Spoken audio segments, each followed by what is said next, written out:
თქვენ პირდაპირ ეთერში ხედავთ, ეხლა ეს არის ათონელის რეზიდენცია, სადაც ხედავთ, რომ აქციის მონაწილეები შევიდნენ უკვე პრეზიდენტის ადმინისტრაციის ეზოში.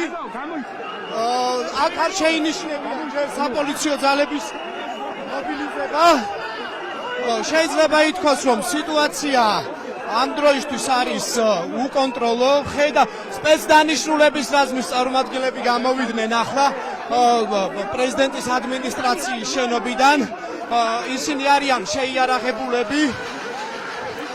თქვენ ხედავთ აქ არსებულ ვითარებას, სპეცდანიშნულების რაზმის წარმომადგენლები მობილიზებულები ყავდათ. ციცაკის სპრეი გამოიყენეს ახლა.